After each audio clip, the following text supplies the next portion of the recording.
Good morning and welcome to meditation. Meditation, here we are on the Meditate with Adam session 129. I appreciate you taking the time this morning to come along and engage in some guided meditation with the group. Group meditation is extremely helpful to build up some confidence and power in our meditation practice. Thanks for coming along, and hopefully we will set ourselves up for the day ahead. By stepping back at the beginning of the day, we can gather our energies into our body and mind. We can step back, get some objectivity, so we can see our life and the appearances to our mind through the day in perspective. This is one of the excellent benefits of morning meditation. Evening meditation is also very good as a way to conclude the day. In an ideal scenario, we would meditate first thing in the morning and then meditate last thing at night. And if we were feeling very enthusiastic and had time to practice 4 sessions, so first thing in the morning, then 1 session before lunch, 1 session mid-afternoon before our supper, and then finally at the end of the day, 4 sessions. This is traditional on a retreat.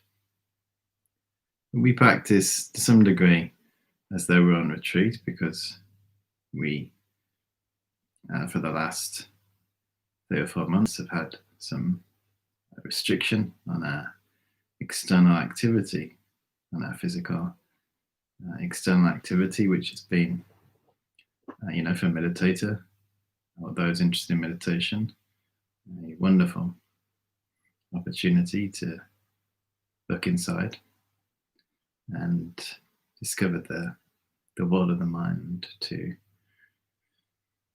take a holiday for the mind,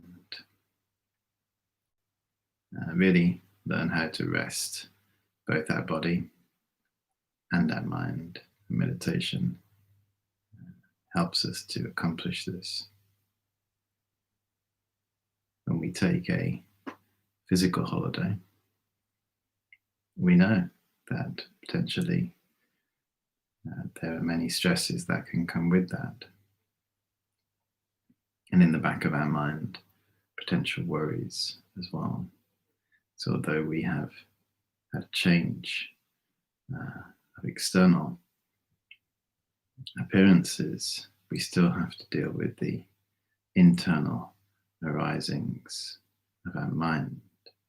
Just putting ourselves in a new place doesn't necessarily change the internal experiences. We still take with us, wherever we go, our responses, our habitual responses. And we know this from our own experience. And, you can say this is the same about when we change something in the space in our home. Like, for example, if you have a clear out in your home, let's say you move everything out of your lounge. If you look at your lounge, everything in our lounge, our seats and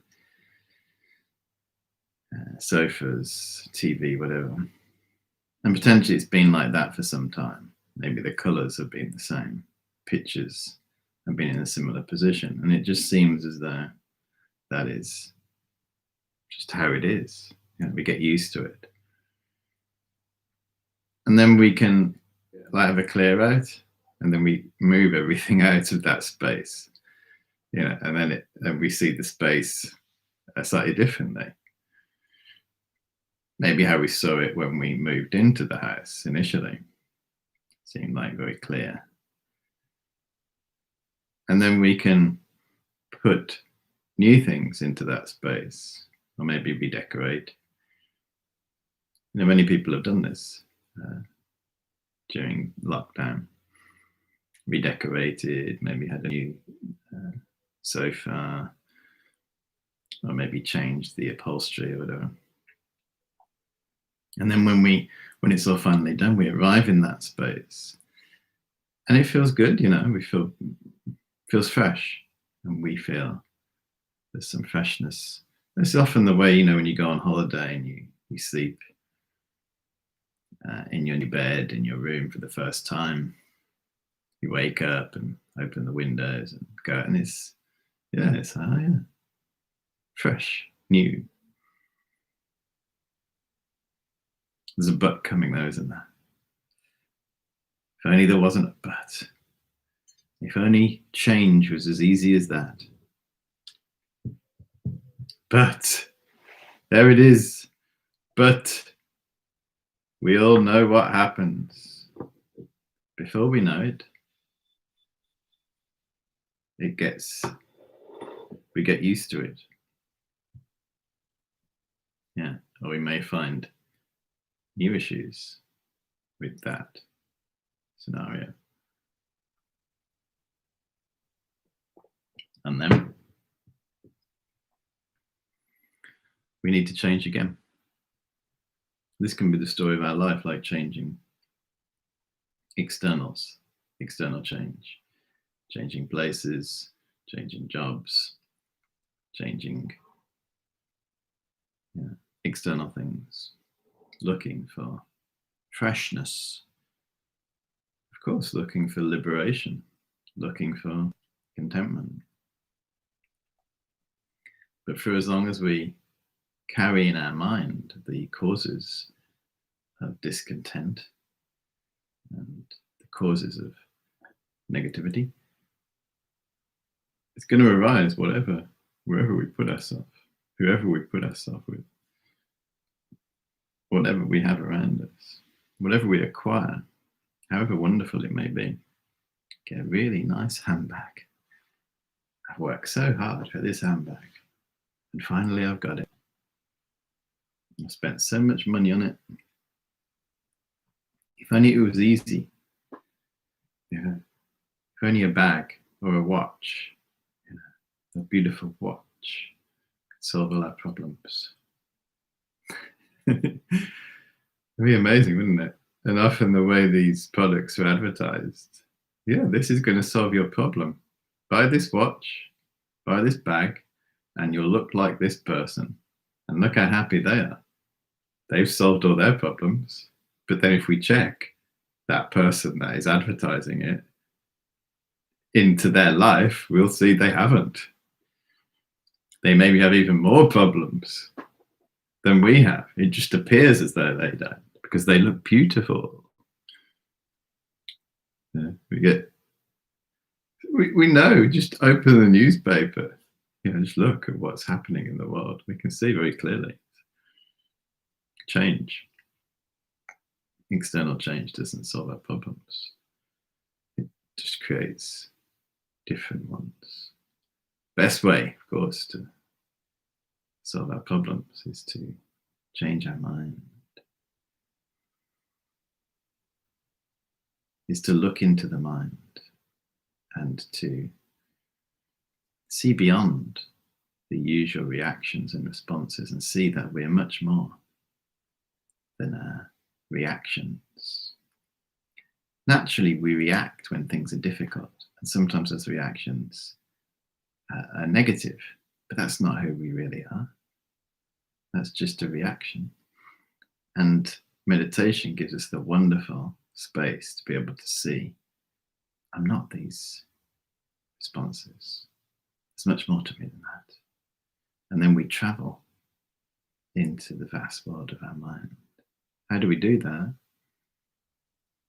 We take the holiday, but internal holiday, turning inwards and looking in with compassion and a non-judgmental approach as we just look. And then we discover the vast space of the mind, clear, formless, cognizing, and we just abide there. And then all these thoughts about the future, the past, they all start coming. That's okay. See them coming, enjoy them, because we know we're not them. And then we move into the space of the mind and just, if we can, calmly abide there. Okay, so let's begin our meditation by sitting quietly, listening to the sounds around us.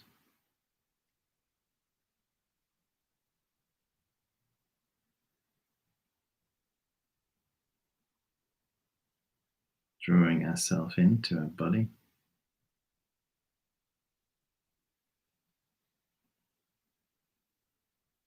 Noticing all the tingling in our body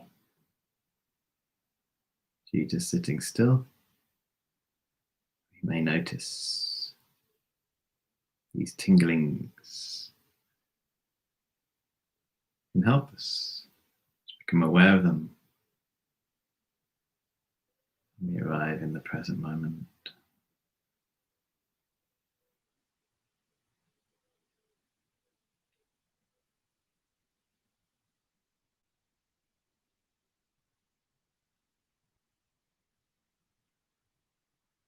We don't need to rush anywhere.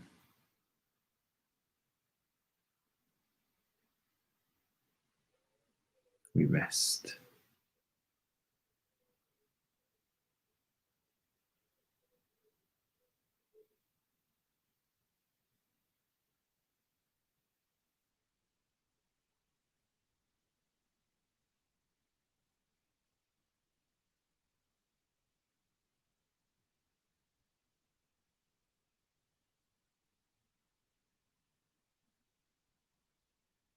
We scan through the body from the crown of the head. As we scan down, imagine the tension draining down through the body into the ground.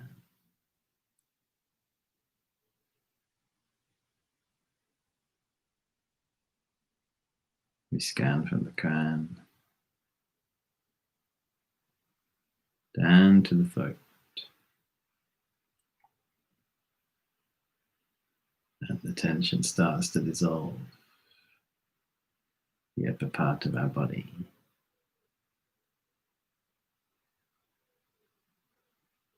Down to the heart area.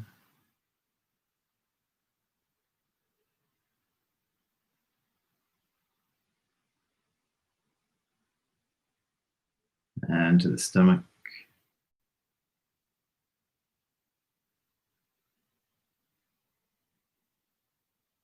Down to our legs. And out to the soles of our feet.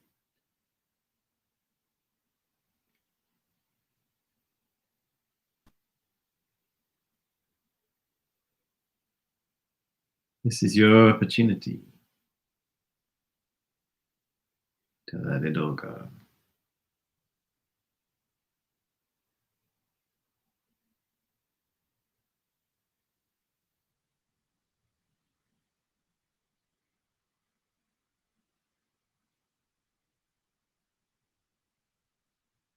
And we scan back up on the feet, up the legs, to our stomach, heart, throat, crown, and forehead. right in the center of our forehead, we may notice tightness, tension. That's okay. That's our doorway into the world of our mind. Place your attention there.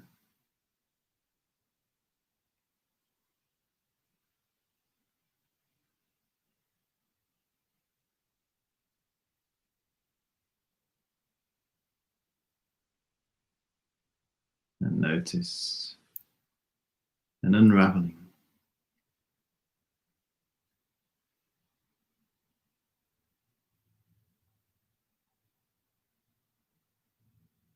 And then scan down again to the crown of the head.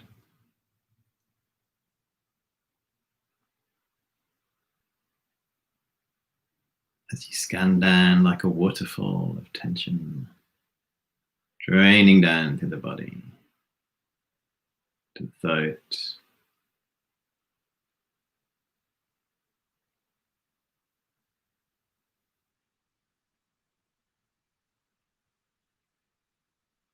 to the heart,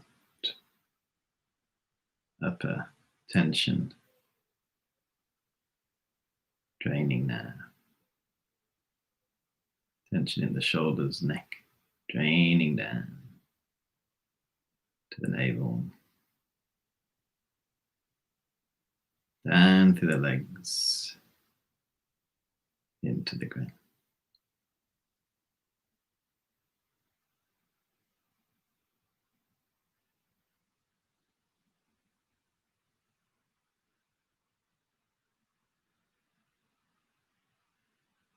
We're rooted in the ground like a mountain.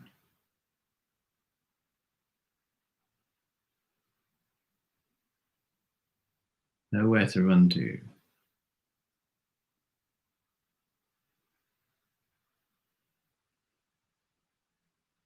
Happy to sit still. Our thumbs and fingers, which can move so often in today's busy life, touching screens, phones, keyboards. We rest them as well. The nervous energy in our hands,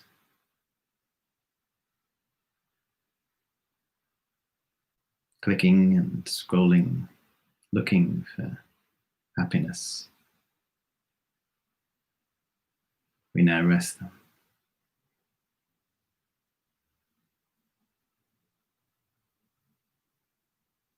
What a relief to finally stop.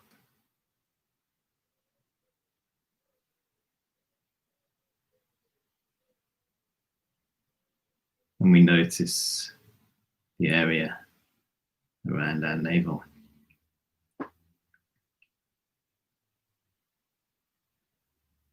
And we notice the movement.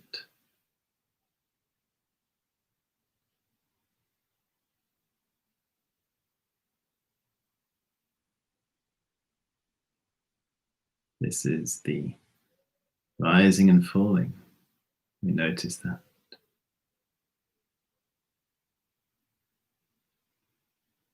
If you need to help yourself notice this, just place your hand or both hands near this area and see the movement.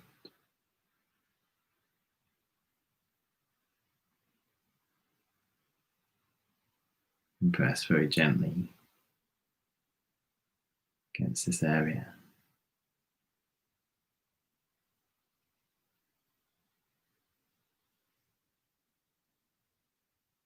You may notice heat in your body.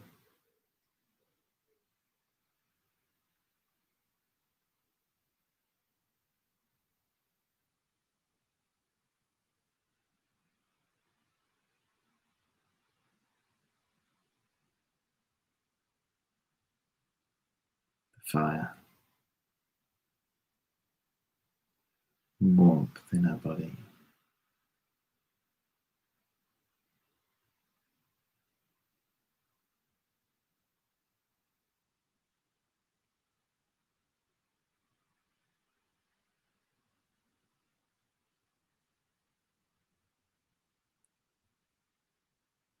And our breath, like the wind, cooling down our mind.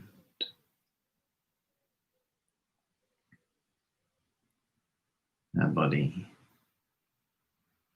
like a mountain,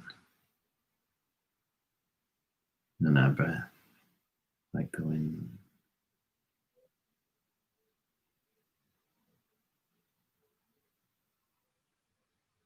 And as we sit here meditating,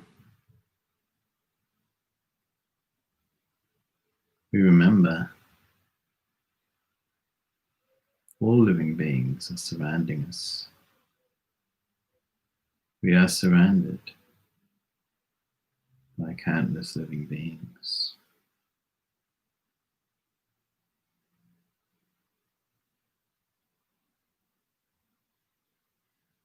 And we sit here and meditate on their behalf.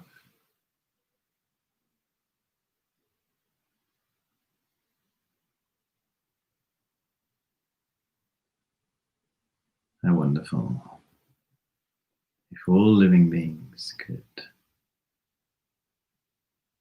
find freedom.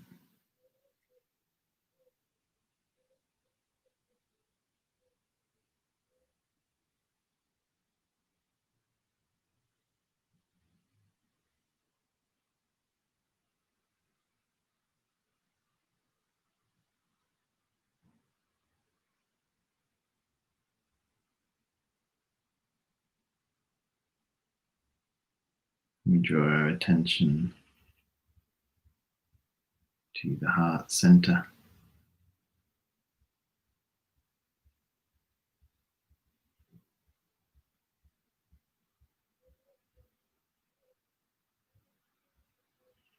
This is the doorway into the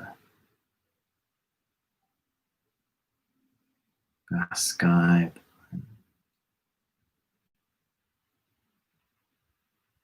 We look carefully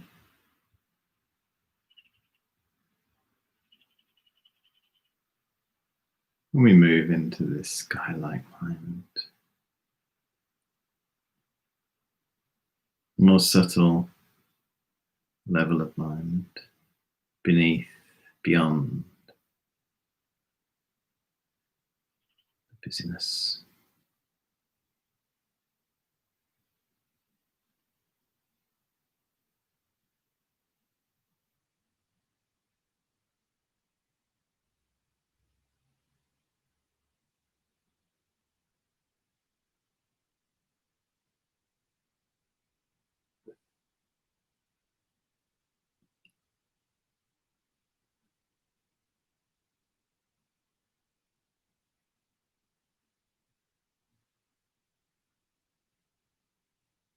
It's almost as though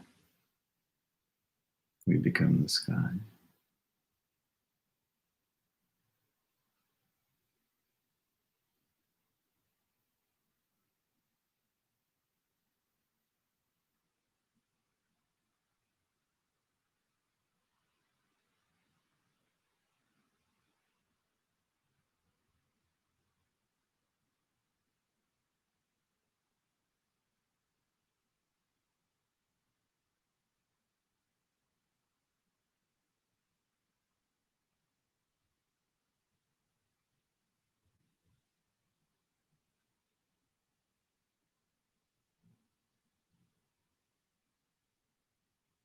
Calmly abide here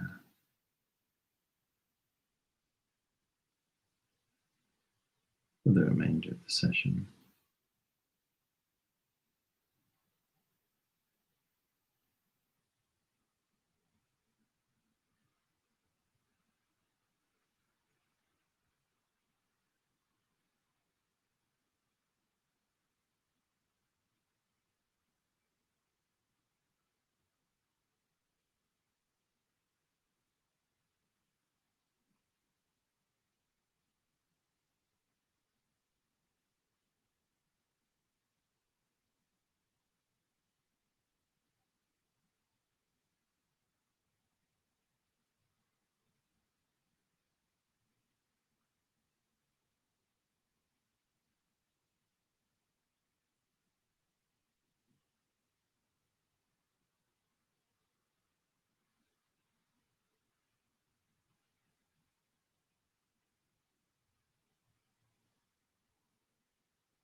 And as our session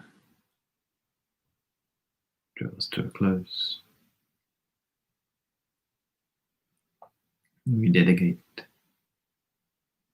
all the good energy from our practice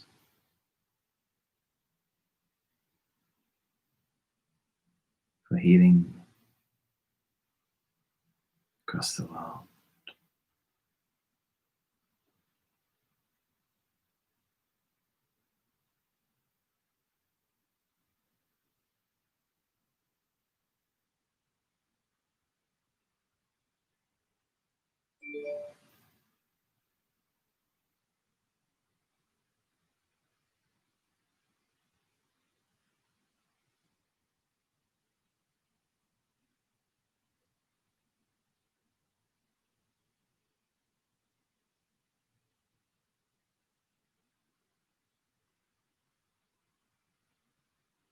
Okay, thank you very much. When you're ready, please bring your session to a close. Or you could carry on if you wanted to.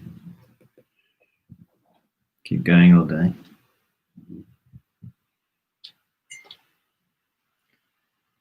Just sit there all day.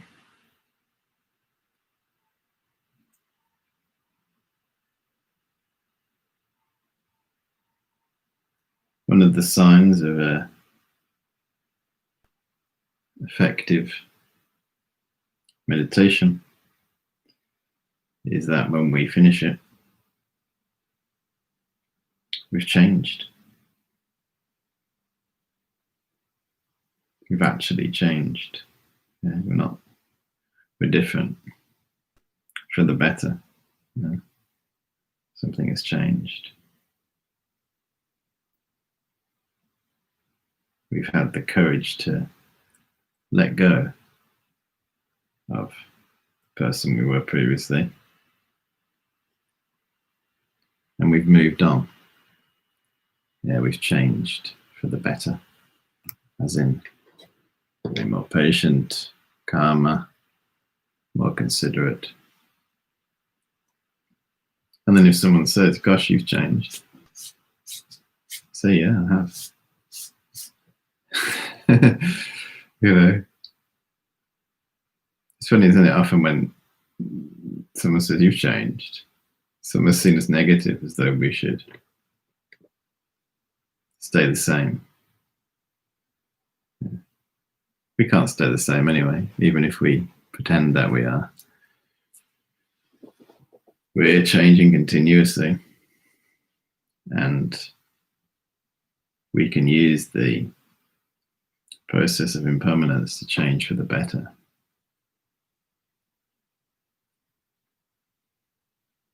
When we externally try to change, like for example, you get a new possession, even if it's really expensive, the most expensive bag on the market, whatever it is we've got,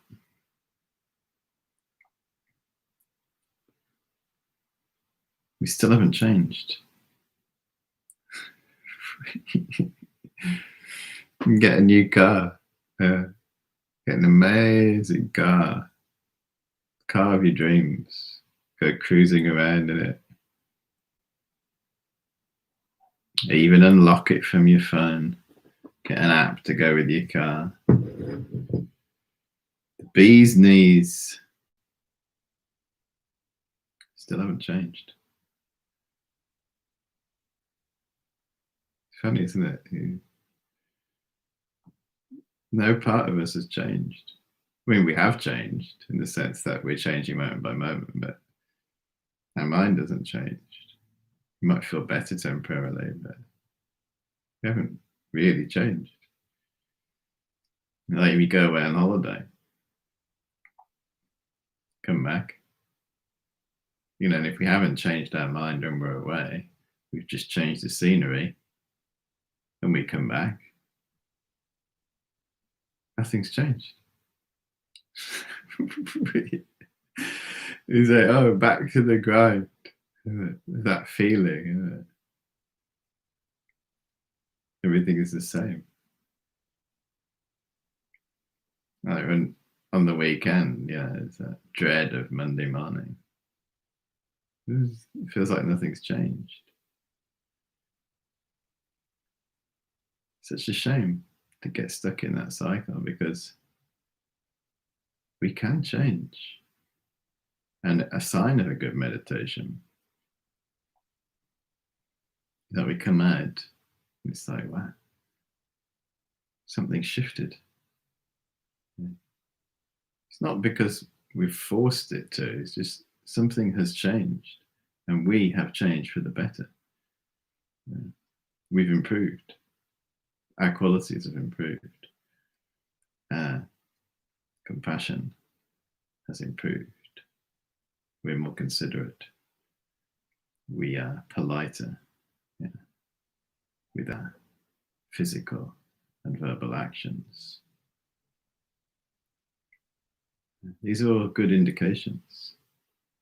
But if we do meditation, we spend time meditating, even telling people that we do it, but then we don't change.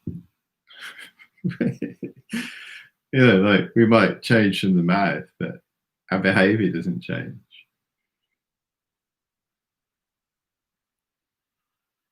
Then we're not going into the right places in our mind.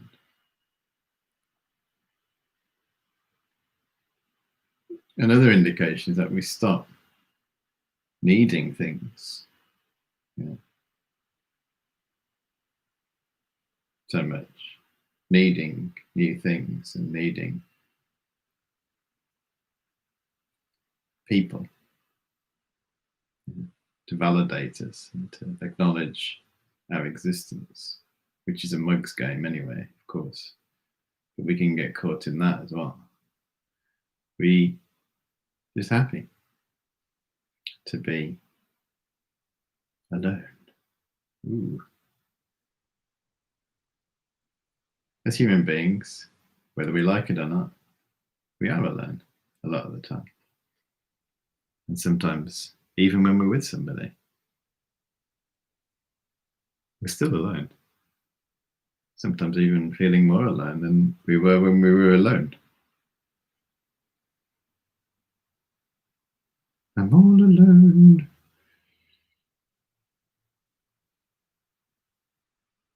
And the need to have people acknowledging us and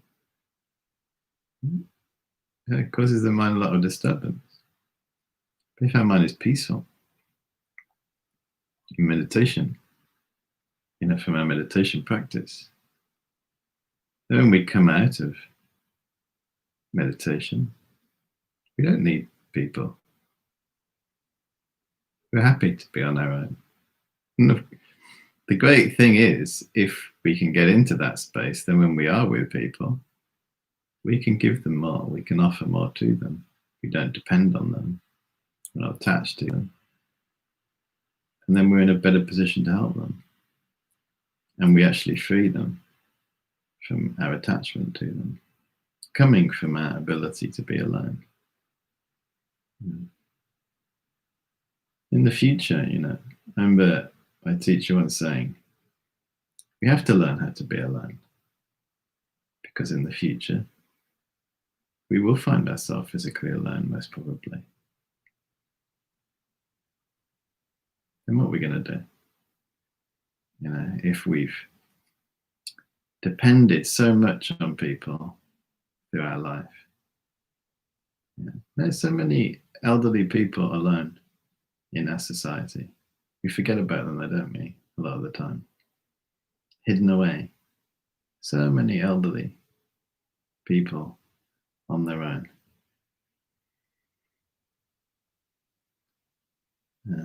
And as human beings, if we survive into our old age, we ourselves may find ourselves alone like that. Then what are we going to do? But if we learn how to be alone, now, then at that time, fantastic. So happy, because we know how to be physically alone, and we've mastered the art of it. And then we most probably won't find ourselves alone, and we will want to be alone. So it's one of those. If we can learn how to be alone, we can be happy alone. And then when we're with other people, so happy to be with them. And then when they've gone, so happy to be on our own. Both, as opposed to just being happy when we're with people. And then when they've gone, it's, oh, darkness has come again because I'm all alone. So we can master that art. Now, the whole training the mind, for the skillful practitioner, it's not a reactionary one. There's no use doing this, when we actually have all these adversities and difficulties arising. The time to practice is now, to prepare.